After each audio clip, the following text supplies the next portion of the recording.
Number 10. Iron Man almost kills Tony Stark. Iron Man is really good at making suits, sometimes too good. At one point he decided to make an AI suit instead of an AI to be used in his suit. This artificially intelligent suit did what most artificial robotic intelligences do, it almost immediately became evil. Although Tony did also decide to use some Ultron code to construct it, which honestly probably was not such a good idea, especially for someone who is supposed to be a computer genius. In the end, the suit created programming that allowed it to feel emotions, and after fighting with Tony Stark and trying to get him to forcibly merge with itself, it eventually felt remorse at its action while during their fight Stark suffered a heart attack. The suit sacrificed its own life, giving Stark an emergency and what looks like terrifying artificial heart transplant. Like, you can still see the artificial heart sticking out of Tony's chest.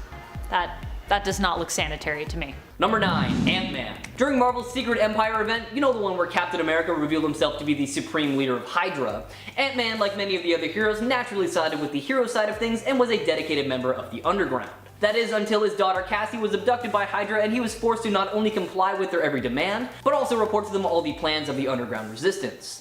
While many of the plans he relayed weren't too major, he was forced to tell Hydra when the heroes managed to find 2 fragments of the Cosmic Cube, and that resulted in Hydra showing up at the Underground's doorstep. I will say though, to his merit, he did confess that he was involved with Hydra and tried to make amends for doing wrong by the team.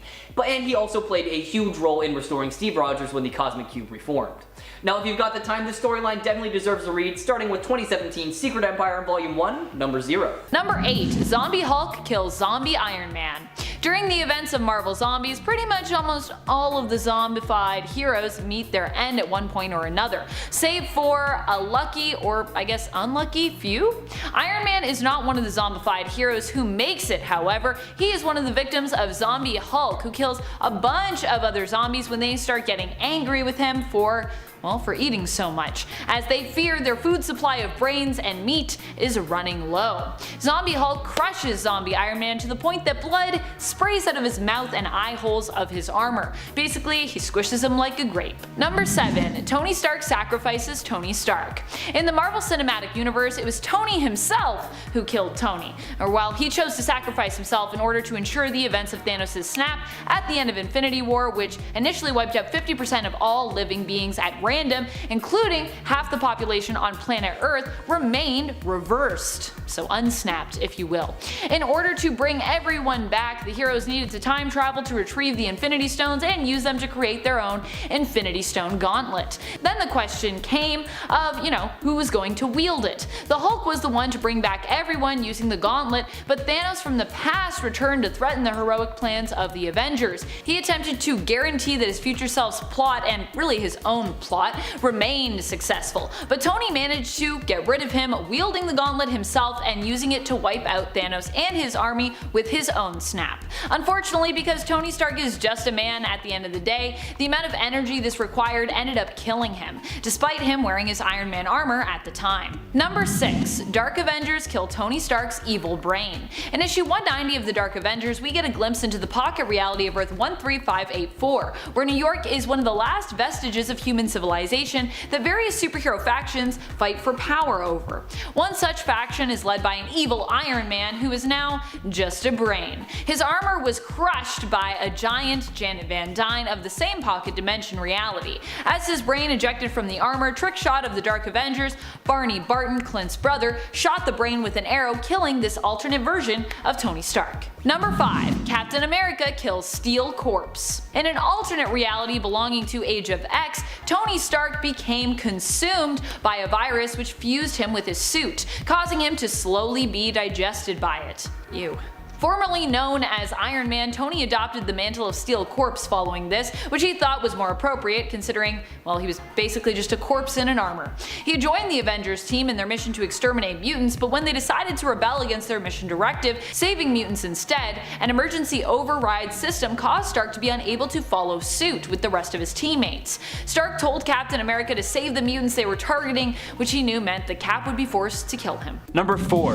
Undead Avengers. The living are not welcome on Earth 666, and the world is only consisting purely of the dead, undead, or supernatural beings. Vampires, werewolves, mummies, and more all exist here, and each group is divided into separate factions. But don't fear, The greatest heroes from across these groups are assembled together to protect this world.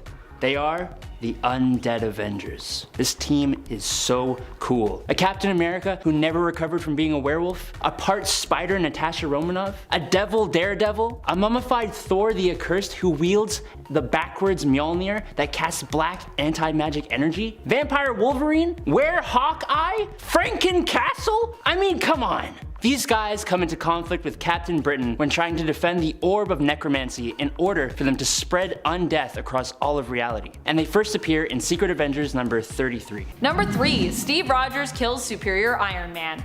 During the events of Time Runs Out, as a final incursion threatened the very existence of the entire planet and universe, Superior Iron Man and old Steve Rogers came to blows. They were fighting about the controversial actions of the one secret organization of brilliant minds known as the Illuminati. Also, Superior Iron Man is just kind of a jerk, so it makes sense that Captain America would be like, I'm gonna fight you, you're evil. Captain America had declared Iron Man and the Illuminati enemies due to their actions, and as such, the two heroes and former friends had come to blows over the argument. Just as the world was about to end, these two fought each other to death, both being taken out by a helicarrier during their fight in their last moments before everything reset. And then Battle World happened. Woo! Number 2. Young Tony Stark kills older Tony Stark. During the events of The Crossing, a wildly crazy story, it is revealed that Tony was a sleeper agent for Kang the Conqueror, who he later found out was actually a Mortis in disguise, posing as Kang. Evil older Tony kills tons of people before the Avengers attempt to stop him by bringing back a younger version of himself from the past who they hope can help to stop their Tony. This didn't quite work out as they planned, but in the end, older Tony and fake Kang were defeated when older Tony, inspired by younger Tony, decided to sacrifice himself, switching back to the side of the heroes right before he died. With older Tony dead, it was decided that younger Tony would stay in the future and take his place. Number 1. Tony Stark kills immoral Tony Stark. A crazy turn of events came about that led young Tony Stark to effectively make himself brain dead in the comics in the Invincible No More story. Following Secret Invasion, Norman Osborn created Hammer in the place of S.H.I.E.L.D. and created his own Avengers, which we know as the Dark Avengers, mainly comprised of villains who adopted heroic personas to mirror that of the original Avengers team. To prevent Osborn from getting a hold of information that was gathered from heroes during the events of the first Civil War as part of the Superhuman Registration Act, Stark transferred the files from S.H.I.E.L.D. computers to his own brain, and then later wiped his own mind completely, making him brain dead. Tony would later return, but not really as the same version of himself. This Tony Stark would not have the knowledge of his actions during the first Civil War. How convenient. Number 10. Age of X Avengers. In the Age of X storyline, the mutant population were feared, and after a phoenix-shaped explosion leveled Albany, the culling of the mutants began.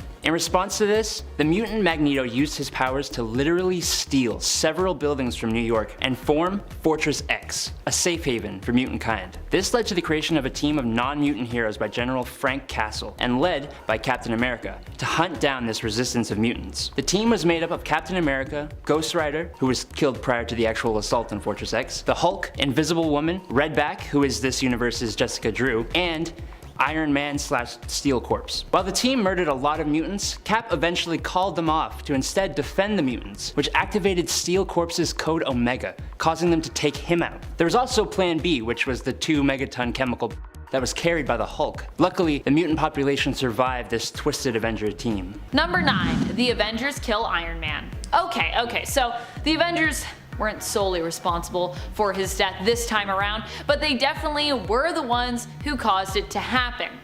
At least in part. During the events of Armor Wars, Iron Man became branded a criminal by the United States government. Among those opposing the vigilante were fellow Avenger Captain America. This, however, happened at a time where Tony Stark was not known to be Iron Man. His identity remained a secret, and Stark simply claimed that the man in the suit was actually his bodyguard, often remote controlling the suit to kind of make it appear as though they were in the same place at the same time, so no one would question his explanation of the identity for Iron Man.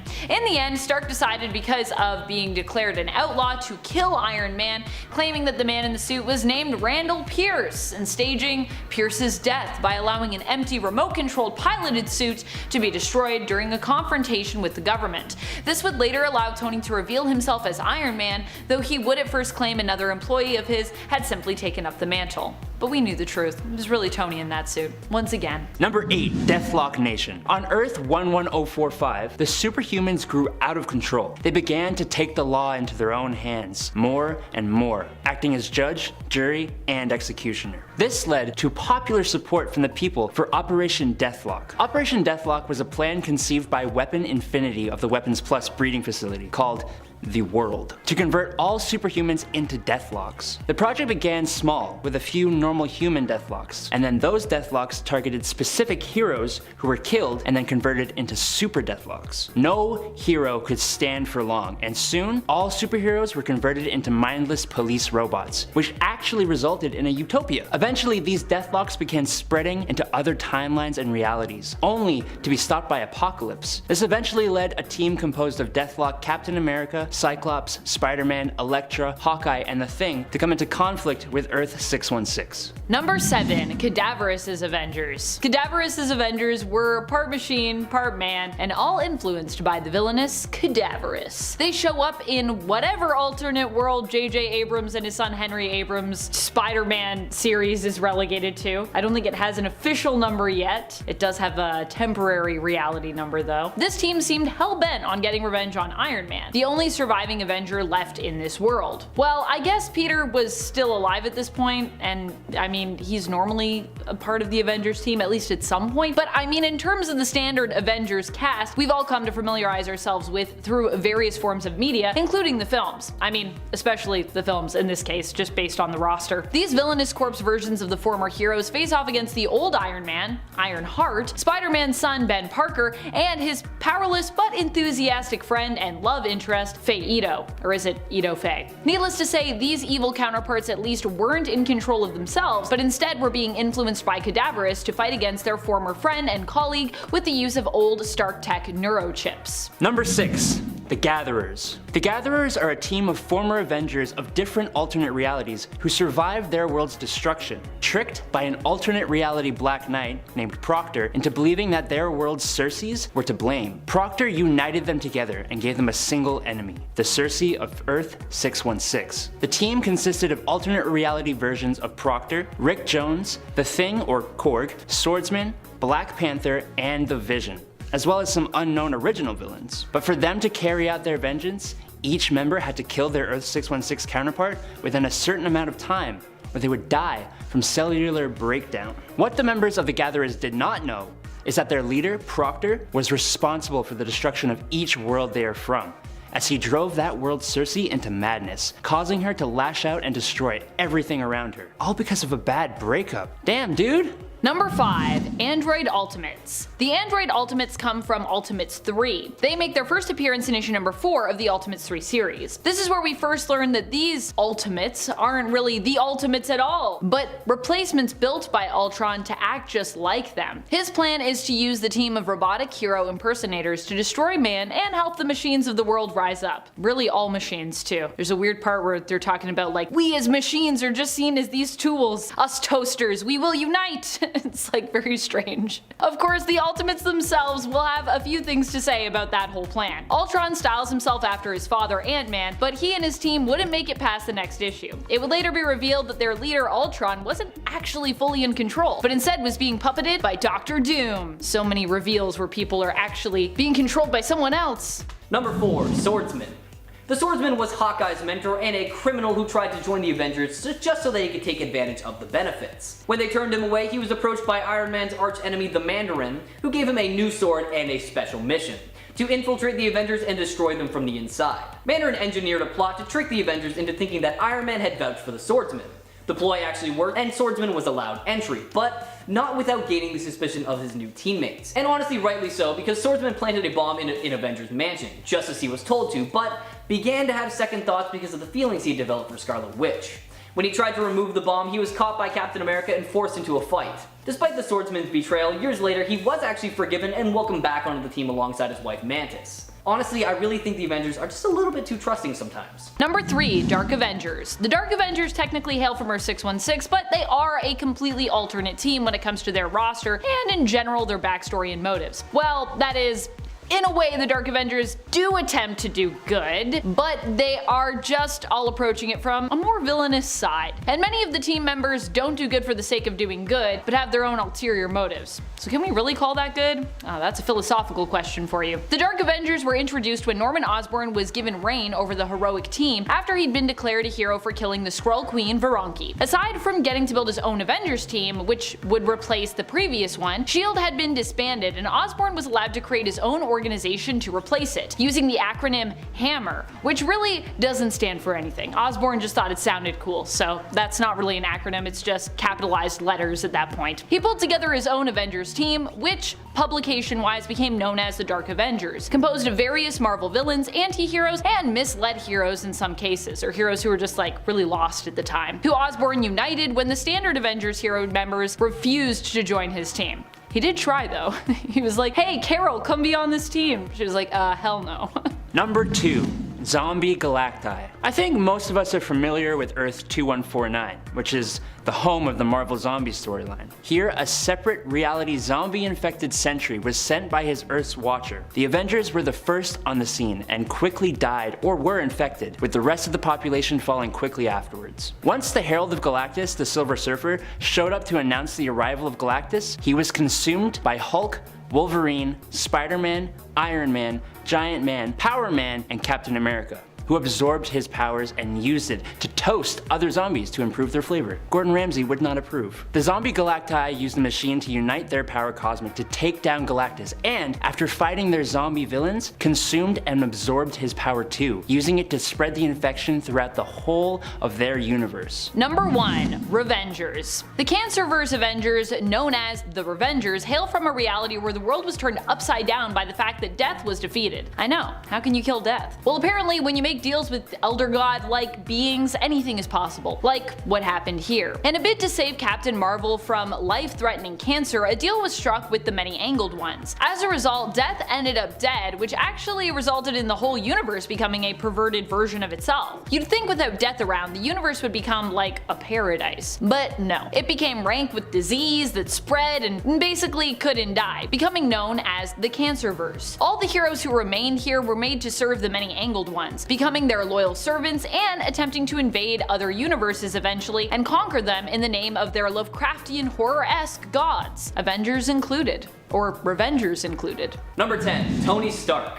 Yet another time where Tony has gone off the rails a little bit, this time taking place in the Axis event, in which the morality of Earth's heroes and villains were reversed by magic. While the spell was undone, the now corrupt Tony managed to shield himself and thus retained his evil personality, even though most of Earth's heroes reverted back to their usual selves. With his still vast intellect and suave personality, this darker Tony was able to infiltrate society and build an empire for himself, growing into an egotistical monster, releasing the Extremis 3.0 virus to the public as an app, addicting people to the substance and then depriving them of any further upgrades until they paid his fee of $100 per day. This caused a ton of suffering as a large portion of society basically became addicts and were enslaved to Tony's will. Now, like I said though, this Tony retained his intelligence. He knew exactly what he had to do to balance his cruelty in order to prevent the world from rising up against him. So he engaged in hostile takeovers of many companies, forcing them to promote his extremist apps through blackmail, and even went as far as unleashing an army of advanced drones to act as personal police force. By every definition of the word, he just became a tyrant. Number 9. Ultimate Avengers. Not to be confused with the Ultimates, who are very much their own thing. This team of Avengers is actually called the Avengers, but is not the Avengers equivalent from the 1610 Ultimate Universe. Are you confused yet? Basically, in the Ultimate Universe, the Avengers team that we know and love from 616 is a little different, including in name. On Earth 1610, the Earth's mightiest heroes go by the name of the Ultimates, and are pretty buddy-buddy with S.H.I.E.L.D. and its director Nick Fury. However, there is a team in this universe that uses the Avengers moniker, but they are quite different from the Avengers we know from Earth 616. On 1610, the Avengers team is more like DC's Suicide Squad. The team is made up of characters who are seen as more disposable by S.H.I.E.L.D. and who are more anti-heroes or just straight up villains. They are a black ops team who is usually brought on for less publicly marketable missions and jobs. Number 8. Avenger X. When the Avengers initially sought out to track down the Stranger alongside the X-Men, Professor X used Cerebro to locate and rescue Cressida from the cosmic being, and upon first glance, she seemed like the perfect weapon. Her powers augmented the strength and abilities of her teammates, allowing them to take on groups of supervillains with ease. As she was explaining what she was capable of, Scarlet Witch cut her off and just offered her a spot on the team, which honestly made sense because who wouldn't want someone like that on their team? But what they didn't realize is that there was actually a huge cost that comes along with her powers. In order to empower anybody and increase their abilities, she has to drain the lives of everyone and everything around her. And while they were unaware of this, Cressida was plotting to use this power of hers to finally end the Avengers for good, taking them down from the inside by absorbing their powers instead of empowering them. Captain America was the one who confronted Avenger X, and with her plot to divide the Avengers folded, Cressida disclosed the true extent of her abilities by siphoning the Avengers' life force and utilizing their combined powers to quickly defeat them. Number 7. Vision. Now if you know Vision, then you know that he's not usually one to betray his team unless there is a quote-unquote perfectly logical reason for it. There was the time after he linked up with a supercomputer from Titan, and he thought the only way he could protect her was for him to run it himself. At first he only wanted some additional power, and he helped Hawkeye establish the West Coast Avengers, to expand the Avengers' influence, and even met with the leader of the free world about making the leader of the Avengers a cabinet position. When his schemes didn't give him the control he wanted in Avengers number 253, he took over nearly every computer on the planet, starting with the machines that controlled the world's weapons, and he went, let's just say, a little bit crazy with power. Interestingly enough though, that wasn't the only time Vision betrayed the Avengers, as there was a time that his actions cost the Avengers the trust of the federal government. Vision's difficulties with balancing his emotions got the best of him after he became the leader of the team. In trying to create world peace, Vision tried to take control of the world's computers and defense systems. He was opposed by the Avengers, who had to launch an attack on their own headquarters just to defeat him.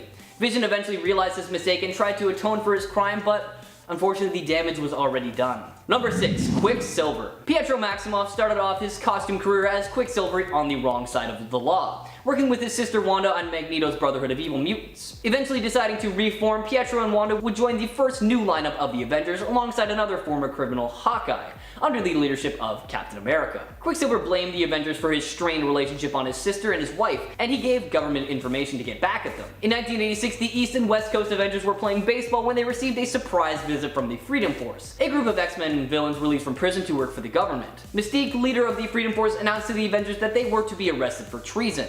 And after a fierce battle with the Freedom Force, Captain America agreed to surrender. At a hearing, the Avengers were told that someone had obtained proof that Vision's attempt to gain control of the world's computers was actually a plot engineered by the Avengers themselves. And the Avengers demanded to know who their accuser was, and after much suspense, the traitor was revealed to be none other than Quicksilver. Number 5. Sandman. To his merit, Sandman did actually make an attempt to reform. He received a full pardon for all his misdeeds, and even served as a reserve member of the Avengers for a time. During his run as a hero, he was actually able to make friends with his former enemy Spider-Man, but sadly good things don't last forever, not even in comic books. In 1999, Sandman turned his back on his fellow heroes and joined up with his old partners from the Frightful Four, Wizard, and Trapster. It wasn't entirely his fault since the Wizard used his ID machine to bring out the evil side of Sandman once again, but still. Sandman used the trust he had gained with Spider-Man to his advantage, allowing him a chance to take him by surprise. In returning to his villainous ways, Sandman not only betrayed Spider-Man, but the Avengers as well, causing his membership to be revoked. Number 4. Captain Marvel kills Tony Stark. During the events of Civil War II, we saw Tony Stark's Iron Man and Carol Danvers' Captain Marvel butt heads over what the best decision would be when it came to using or not using the Inhuman Ulysses' future vision.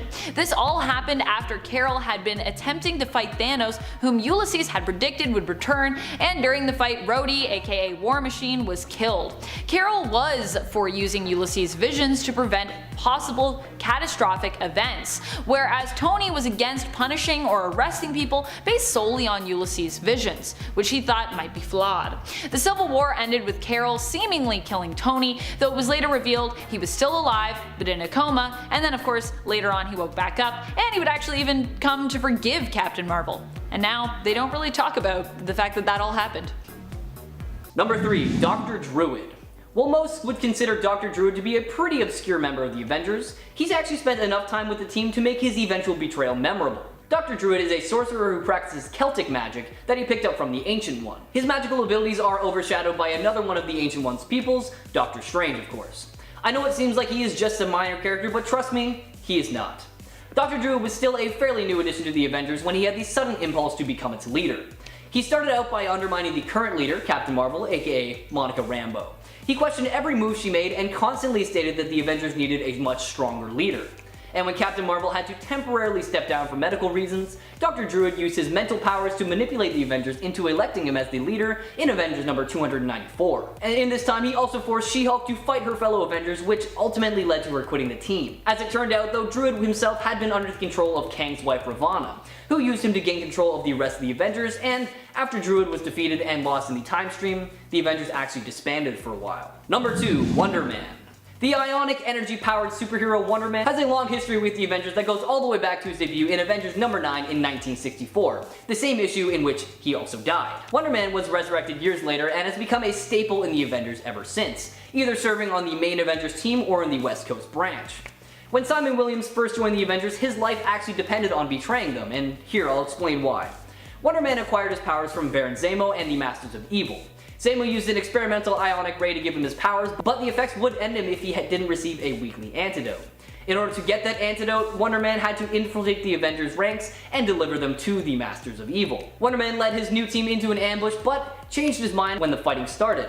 He helped the Avengers defeat the Masters of Evil even though it meant giving up the antidote. Without Zemo's antidote, Wonder Man seemingly perished, but would eventually return and rejoin the Avengers. Another instance of betrayal by Wonder Man took place in the 2000s when he started being much more aggressive and hateful towards his former teammates. He believed that the Avengers were a disease that was destroying the world instead of making it better. The tension between Wonder Man and the Avengers came head to head when he gathered a team called the Revengers, a small group of heroes and villains with bitter feelings towards the Avengers. Wonder Man led his team in an all-out assault against the Avengers. When Wonder Man was defeated though, it was determined that his ionic energy was actually having an effect on his brain. And when he was finally cured, Wonder Man just apologized for all the trouble he caused, but he still was a traitor nonetheless. And number 1, the Protector. Noh-Varr is a Kree soldier who sided with Earth during the Secret Invasion. After taking the name Captain Marvel, the same name used by the Kree hero Mar-Vell, he joined Osborn's Avengers. After leaving the team, he became a member of the official Avengers team as the Protector. He served them very well for a time, and until Avengers vs. X-Men, which saw the world threatened by the coming of the Phoenix Force. The Avengers needed all hands on deck, meaning it was a bad time for one of their own to turn into a traitor. He betrayed the Avengers during the events of Avengers vs. X-Men, although he didn't actually side with the X-Men. If the Protector had his way, he would have helped the Avengers stop the Phoenix Force and continued to serve on their team. But as a Kree warrior, Noh-Varr felt compelled to comply with the Supreme Intelligence, who ordered him to steal the Phoenix Force sample from the Avengers and deliver it to the Kree Empire. Noh-Varr obeyed, even though the sample was a critical piece of the Avengers' plan to stop the Phoenix Force. When the Protector learned the Kree wouldn't honor their responsibility to protect Earth, he stole the sample back and wanted to rejoin the Avengers. The Avengers, however, wanted absolutely nothing to do with him, and honestly, I can't blame them.